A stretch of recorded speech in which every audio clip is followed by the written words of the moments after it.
नमस्कार दोस्तों अगर आपको भारत और साउथ अफ्रीका के बीच खेला गया दूसरा T20 मुकाबला पसंद आया हो तो इस वीडियो को आप एक लाइक जरूर करें।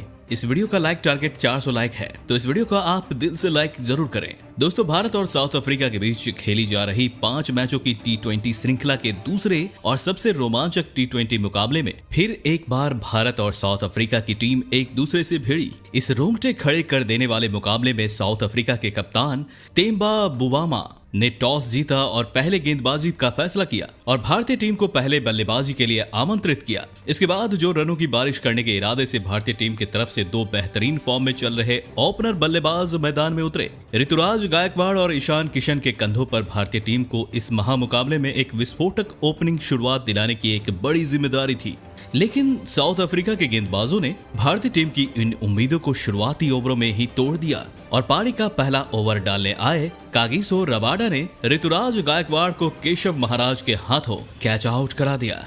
ऋतुराज गायकवाड़ 4 गेंदों में सिर्फ 1 रन बनाकर आउट हो गए। ऋतुराज गायकवाड़ के जल्दी आउट हो जाने के बाद अब भारतीय टीम की तरफ से श्रेयस अय्यर बल्लेबाजी करने मैदान पर आए और फिर यहां से श्रेयस अय्यर और ईशान किशन ने मिलकर भारतीय पारी को संभाला और पहला विकेट जल्दी खोने के बाद बढ़ रहा दबाव ईशान किशन और श्रेयस अय्यर की इस जोड़ी ने खत्म कर दिया। पिछले मुकाबले में अर्धशतक लगाने वाले ईशान किशन इस बार भी लाजवाब फॉर्म में दिखाई दे रहे थे, वहीं उनका साथ दे रहे श्रेयस अय्यर भी बेहतरीन लय में दिखाई दे रहे थे।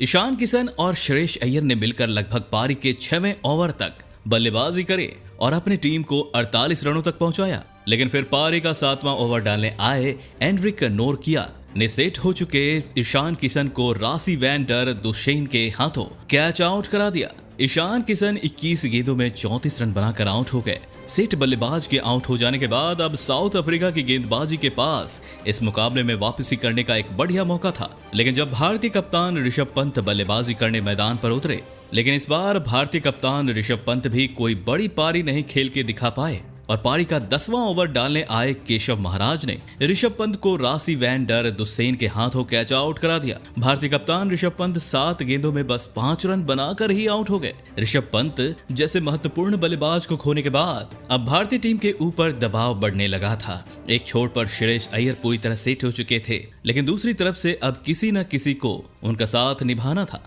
ऋषभ पंत के आउट हो जाने के बाद अब भारतीय टीम की तरफ से हार्दिक पांड्या बल्लेबाजी करने मैदान पर उतरे, लेकिन हार्दिक पांड्या को भी साउथ अफ्रीका के तेज गेंदबाजों ने ज्यादा देर तक मैदान में टिकने नहीं दिया और पारी के 13वें ओवर की चौथी गेंद पर वेन पार्नेल ने हार्दिक पांड्या को क्लीन बोल्ड कर दिया। हार्दिक पांड्या 12 गेंदों में 9 रन बनाकर आउट हो गए। लगातार विकेट गिरने की वजह से अब भारतीय पारी लड़खड़ा चुकी थी।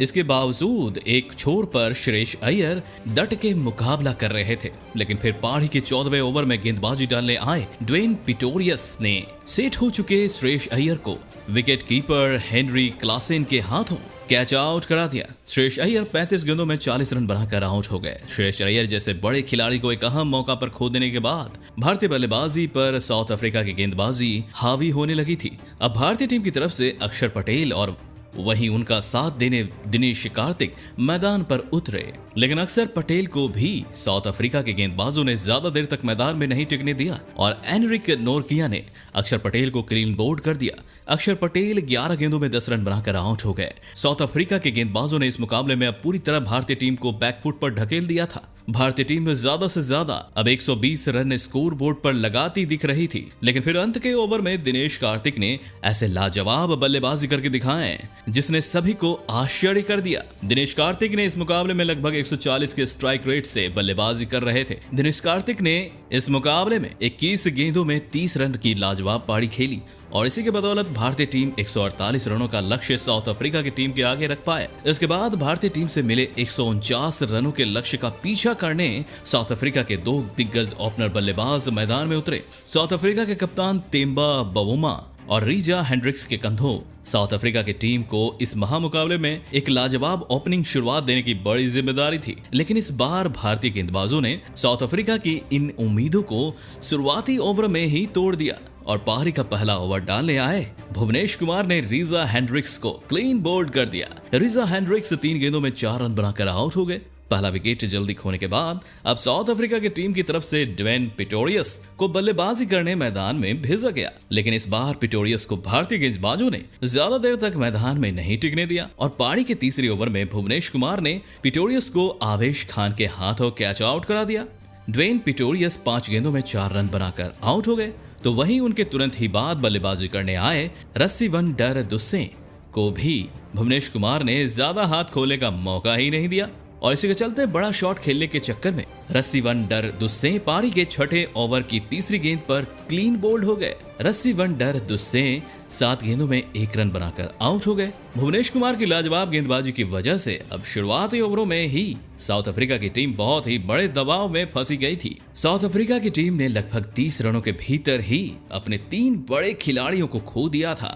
एक छोर पर साउथ अफ्रीका के कप्तान तेम्बा बवुमा पूरी तरह सेट हो चुके थे, लेकिन दूसरी छोर से उनका साथ कोई भी नहीं निभा पा रहा था। लेकिन अब विकेट गिरने के बाद बल्लेबाजी करने आए हेनरिक क्लासेन ने सेट हो चुके तेम्बा बवुमा के साथ मिलकर साउथ अफ्रीका की डगमगाई पारी को संभाला और एक महत्वपूर्ण साझेदारी बनाना शुरू कर दिया। साउथ अफ्रीका के कप्तान तेम्बा बवुमा और नए बल्लेबाज हेनरिक क्लासेन ने मिलकर धीमी मगर एक अहम साझेदारी बनाई और फिर आके सेट हो जाने के बाद इन दोनों ने भारतीय गेंदबाजों पर बड़े शॉट खेलना शुरू कर दिया। खास करके दोस्तों हेनरिक क्लासेन इस मुकाबले में विस्फोटक अंदाज से बल्लेबाजी कर रहे थे, तो वहीं उनका साथ दे रहे तेम्बा बवुमा भी लाजवाब बल्लेबाजी कर रहे थे। तेम्बा बवुमा और हेनरिक क्लासेन ने मिलकर लगभग पारी के 12वें ओवर तक बल्लेबाजी करी और अपनी टीम को 93 रनों तक पहुंचाया और वहीं अपनी अर्धशतकीय साझेदारी पूरी कर ली। लेकिन फिर पारी का 13वां ओवर डाले आए यजुवेंद्र चहल ने साउथ अफ्रीका के कप्तान तेम्बा बवुमा को क्लीन बोल्ड कर दिया। तेम्बा बवुमा 30 गेंदों में 35 रन बनाकर आउट हो गए। विकेट गिरने की वजह से अब यह बेहतरीन चल रही साझेदारी टूट चुकी थी। भारतीय टीम के पास यहां से वापसी करने का बढ़िया मौका था, लेकिन अब मैदान पर बल्लेबाजी करने बेहतरीन फॉर्म में चल रहे डेविड मिलर आए और फिर यहां से फिर से डेविड मिलर और हेनरिक क्लासेन ने मिलकर एक और साझेदारी बनानी शुरू कर दी। भुवनेश्वर कुमार को छोड़ दें तो भारतीय टीम का कोई भी गेंदबाज साउथ अफ्रीका के बल्लेबाजों को रोक नहीं पा रहा था और इसी के चलते हेनरिक क्लासेन ने अपना अर्धशतक भी पूरा कर लिया। हेनरिक क्लासेन की विस्फोटक पारी ने भारतीय टीम के ऊपर दबाव ही बहुत ज्यादा बढ़ा दिया था। ऋषभ पंत का कोई भी प्लान हेनरिक क्लासेन को नहीं रोक पा रहा था। हेनरिक क्लासेन ने डेविड मिलर के साथ मिलकर फिर से एक अर्धशतकीय साझेदारी बनाए। हेनरिक क्लासेन ने मुकाबले में 40 गेंदों में 81 रन बनाए और इसी लाजवाब पारी की बदौलत साउथ अफ्रीका की टीम ने इस दूसरे T20 मुकाबले में भी भारतीय टीम को 4 विकेट से मात दे दी। दोस्तों, इस 2 बड़ी हारों के बाद भारतीय टीम के ऊपर दबाव बहुत ही ज्यादा बढ़ चुकी है, क्योंकि अब आगे आने वाले तीनों ही मुकाबले भारतीय टीम के लिए करो या मरो वाले रहने वाले हैं। लेकिन इसके बावजूद हेनरिक क्लासेन ने इस मुकाबले में एक अहम मौके पर बल्लेबाजी के लिए आकर एक लाजवाब 81 रनों की पारी खेली। उसने साउथ अफ्रीका की जीत में सबसे बड़ी भूमिका निभाई। तो दोस्तों, आप हेनरिक क्लासेन की इस लाजवाब बल्लेबाजी के लिए उन्हें 10 में से कितने अंक देना चाहेंगे? आप अपनी राय नीचे कमेंट में देना बिल्कुल भी ना भूलें। धन्यवाद।